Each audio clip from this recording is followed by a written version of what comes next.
रात गहरी होने के बाद ससुर जी ने मेरे कमरे का दरवाजा खटखटाया और मुझसे बोले, बहू, मैं बाथरूम में गिर गया था और मेरी कमर में बहुत दर्द हो रहा है। अगर तुम थोड़ी मालिश कर देती तो शायद मुझे थोड़ा आराम मिल जाता। मैंने उन्हें अपने बिस्तर पर लेटा लिया और धीरे धीरे उनकी कमर की मालिश करने लगी। पर इसके बाद जो हुआ उसकी आप कल्पना भी नहीं कर सकते, क्योंकि इसके बाद मेरी पूरी जिंदगी बिखर गई थी। हेलो दोस्तों, आज की इस अनोखी कहानी में आप सभी का स्वागत है। मेरी शादी के 5 महीने बाद ही मेरे पति का देहांत हो गया था और मेरी जिंदगी में ग्रहण लग गया था। मेरे पिताजी ने बड़ी मुश्किल से मेरी शादी करवाई थी, लेकिन 5 महीने के अंदर ही मैं फिर से अपने मायके वापस आ गई थी। मेरे मायके में मेरी माँ नहीं थी। जब मैं 10 साल की थी तभी मेरी माँ का देहांत हो गया था। इसलिए मुझे बहुत डर लगता था कि अगर पिताजी मुझसे कुछ कहेंगे तो मैं किसके आंचल में अपना मुंह छुपाऊंगी। माँ की मौत के बाद पिताजी ने दूसरी शादी कर ली थी और मेरी सौतेली माँ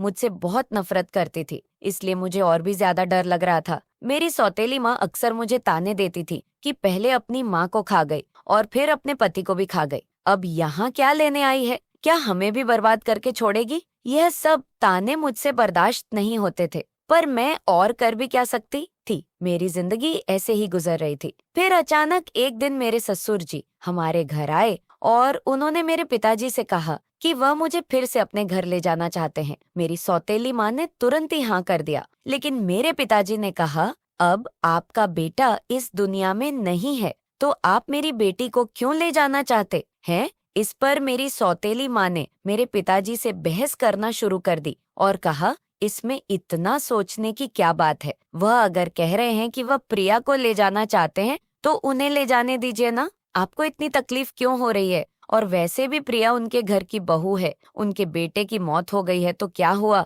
वह अपने ससुराल तो जा ही सकती है ना। माँ के इस झगड़े के बाद पिताजी ने कहा, अगर मेरी बेटी वहाँ खुश रहेगी तो मुझे कोई दिक्कत नहीं है। प्रिया अगर जाना चाहती है तो आप उसे जरूर ले जा सकते हैं। मेरे ससुर जी ने मेरी तरफ देखा और कहा, चलो कपड़े वगैरह लेकर आओ। मैंने भी सोचा कि यहाँ रहकर सौतेली माँ के ताने सुनने से अच्छा है कि अपने ससुराल जाकर सुकून से रहूं। मैं ससुर जी के साथ वापस ससुराल आ गई थी। यहाँ पहुँचने के बाद मैं अपने कपड़े बदल रही थी कि तभी मेरे ससुर जी मेरे कमरे में आ गए और बोले, बहू, एक कप चाय बना लाओ। मैंने जल्दी से अपने कपड़े ठीक किए और रसोई में जाकर चाय बनाने लगी और चाय बनाकर ससुर जी को दे दी। चाय पीते हुए उन्होंने मुझसे कहा, प्रिया, तुम्हें पता है इस घर में मैं बिल्कुल अकेला हूँ। मेरा बेटा मेरी इकलौती संतान थी और तुम्हारी सास भी गुजर गई है। मैं इसीलिए तुम्हें यहाँ लेकर आया हूँ ताकि मुझे इस घर में अकेला ना लगे।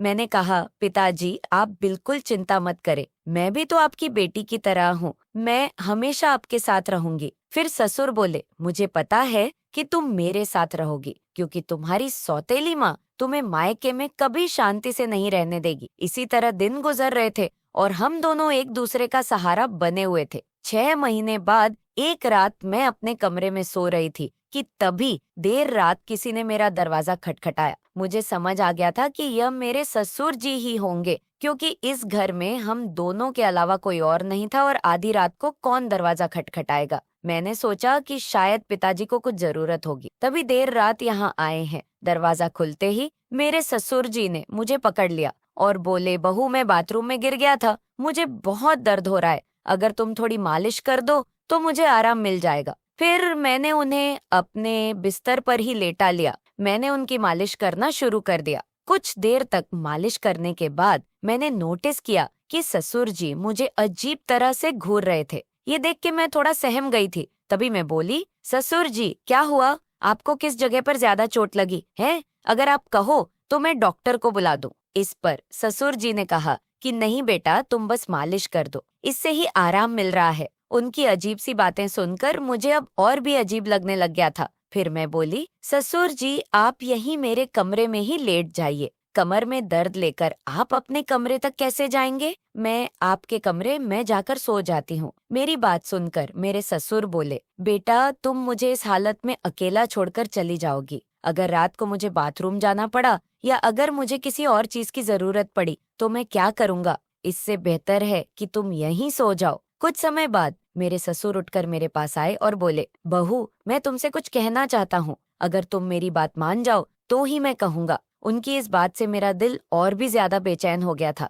मैं चिंतित होकर बोली, बोलिए पिताजी। ससुर जी थोड़ा हंसकर बोले, आज की रात मैं तुम्हारे साथ बिताना चाहता हूँ क्योंकि अब अकेले अकेले अच्छा नहीं लगता है। मेरी पत्नी के मरने के बाद मैंने सोचा था कि फिर से शादी करूंगा, पर जब बेटे की भी मौत हो गई तो फिर मैंने शादी के बारे में सोचा ही नहीं। पर जब से तुम वापस आई हो तब से मैं तुम्हारे प्यार में दीवाना हो चुका हूँ। उनकी यह सारी बातें सुनकर मुझे बहुत असहज महसूस हुआ, लेकिन उनकी बात का विरोध करने की हिम्मत नहीं हुई। मैं अपने कमरे में ही सोफे पर लेट गई, लेकिन मुझे नींद नहीं आ रही थी क्योंकि मुझे बहुत डर लग रहा था। ससुर जी ने मुझसे कहा, बहू मुझे लगता है मैंने तुमसे कुछ गलत नहीं कहा। मैं चाहता हूँ कि तुम मुझसे शादी कर लो ताकि हमारे रिश्ते को कोई गंदा नाम ना दे। तभी मैं हक्का बक्का होकर बोली, ससुर जी आप ये सब क्या कर रहे हैं? आप मेरे ससुर हो। ससुर का दर्जा पिता के समान होता है और आप मुझसे शादी की बात कर रहे हो।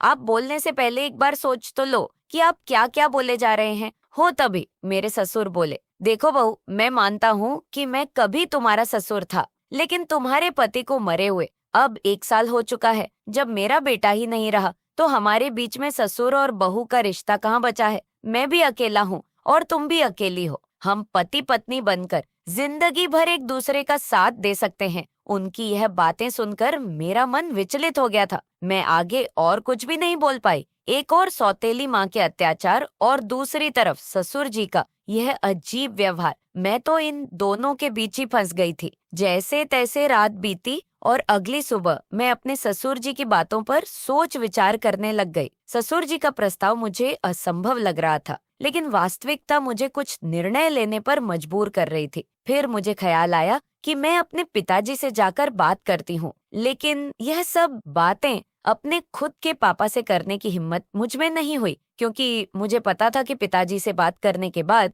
मेरी जिंदगी में और भी नई समस्याएं आ सकती हैं। इसलिए मैं उनके पास नहीं गई। एक दिन ऐसे ही शाम को फिर से मेरे ससुर जी ने मुझसे कहा, बहू मैंने तुमसे कुछ गलत नहीं चाहा। मैं बस इतना चाहता हूँ कि तुम हम दोनों के सूने जीवन में खुशियां भर दो। मैं अकेले नहीं रह सकता और तुम भी कब तक अकेले रहोगी? तुम्हें भी तो पति की जरूरत सताती होगी। ससुर जी के मुंह से फिर से ये सब बातें सुनकर मैं तो अंदर से कांपने लगी थी और आगे कुछ बोल ही नहीं पाई। समय धीरे धीरे बीतता चला जा रहा था और ऐसे ही धीरे धीरे मेरे और ससुर जी के बीच एक अजीब सा संबंध बनता चला जा रहा था। पति की मौत के बाद मैंने सोचा था कि अब मैं इस दुनिया में बिल्कुल अकेली हो गई हूँ, लेकिन मेरे ससुर जी ने मेरे प्रति जो भावनाएं जाहिर की थीं, उन्होंने मेरे जीवन को एक नई दिशा में मोड़ दिया। उनके शब्दों ने मुझे भीतर तक झकझोर कर रख दिया था। जब भी मैं सोने जाती थी तो उनकी कही हुई बातें मुझे परेशान करती थी। वह कहते थे कि मेरे साथ रहने से उन्हें अपने अकेलेपन का एहसास नहीं होता और वह चाहते थे कि हम दोनों एक नई जिंदगी की शुरुआत करें। उस रात की बातचीत के बाद मैंने खुद को बहुत असमंजस में पाया। मेरे मन में कई सवाल उठ रहे थे कि क्या यह करना सही होगा? क्या यह समाज के नियमों के खिलाफ नहीं जाएगा? लोग क्या कहेंगे कि पति के मरने के बाद अपने ही ससुर से शादी कर ली? लेकिन कहीं ना कहीं मेरे दिल में ये बात भी थी कि शायद सच में मेरे ससुर अकेलेपन से जूझ रहे हैं। मैंने बहुत सोच विचार के बाद उनसे बात करने का फैसला किया। एक रात मैंने ससुर जी के दरवाजे की कुंडी खटखटाई। उन्होंने दरवाजा खोला और मुझे देखकर थोड़ा हैरान हुए। मैं उनके कमरे में गई और बोली, ससुर जी मैं आपसे एक बहुत जरूरी बात करना चाहती हूँ। उन्होंने मुझे बैठने के लिए बोला और बड़ी गंभीरता से पूछा, क्या हुआ बहू, तुम इतनी रात गए क्यों आई हो? मैं थोड़ी हिम्मत जुटाते हुए बोली, ससुर जी मैंने आपके प्रस्ताव के बारे में बहुत सोचा है। मैं समझती हूँ कि आप अकेलेपन से जूझ रहे हैं और एक साथी की जरूरत महसूस कर रहे हैं, लेकिन इस रिश्ते के लिए मेरी एक शर्त है कि हमारे बीच हमेशा प्यार और सम्मान का रिश्ता रहेगा। आप मुझे बेटी की तरह सम्मान देंगे और मैं आपको पिता की तरह आदर दूंगी। क्या आपको मेरी शर्त मंजूर है? उन्होंने मेरी बात को ध्यान से सुना और फिर कहा, मुझे तुम्हारी शर्त मंजूर है। मैं इस प्यार और सम्मान को हमेशा बनाए रखूंगा। उनकी यह बात सुनकर मेरे दिल का बोझ थोड़ा हल्का हो गया था। फिर कुछ दिनों के बाद हमने एक छोटे से समारोह में शादी कर ली। यह शादी समाज की नजर में असामान्य थी, लेकिन हमने अपनी स्थिति को स्वीकार कर लिया था। शादी के बाद के दिन मेरे लिए बेहद चुनौतीपूर्ण रहे। गांव ने लोगों ने तरह तरह की बातें करना शुरू कर दिया था। रिश्तेदारों ने भी हमसे दूरी बना ली थी, लेकिन हमने इन सब की परवाह किए बिना अपने जीवन में आगे बढ़ने का फैसला किया। हमारे रिश्ते में धीरे धीरे प्यार और समझ बढ़ने लगी थी। ससुराल में पहले जहाँ मैं खुद को असहज महसूस करती थी, अब वहीं घर मुझे अपना सा लगने लगा था। ससुर जी हर संभव प्रयास करते थे जिससे मैं खुश रहूं। उन्होंने मेरी हर छोटी बड़ी जरूरत का ख्याल रखा था और मेरी सारी ख्वाहिश पूरी करते थे। वह हर दिन मेरे लिए कुछ ना कुछ खास करने की कोशिश करते थे। कभी मेरी पसंदीदा खाने की चीजें लाते थे, तो कभी मेरे लिए नई नई साड़ियां लाते थे। धीरे धीरे मैंने उनके प्रति एक अलग तरह का आदर महसूस करना शुरू कर दिया था। हम दोनों ने मिलकर एक नई जिंदगी की शुरुआत की थी। ससुर जी अब मेरे जीवन का एक अभिन्न हिस्सा बन चुके थे और अब हमारे बीच का रिश्ता सिर्फ ससुर और बहू का नहीं रहा, बल्कि अब हम दो जिस्म और एक जान हो चुके थे। उन्होंने मेरी बंजर जिंदगी में बरसात की थी। उन्होंने मुझे फिर से हंसना सिखाया था, जीवन को एक नए नजरिए से देखना सिखाया था। शादी के कुछ महीनों बाद मैंने महसूस किया कि हमारे बीच का यह नया रिश्ता मुझे एक नई दिशा दे रहा है। हम दोनों ने साथ मिलकर कई मुश्किलों का सामना किया और हर बार एक दूसरे का साथ दिया। ससुर जी के साथ मेरे इस नए रिश्ते ने मुझे जीवन के कई नए पहलू दिखाए थे। उन्होंने मुझे ये एहसास दिलाया कि जीवन में अगर साथी सही हो तो कोई भी मुश्किल इतनी बड़ी नहीं होती कि उसे पार ना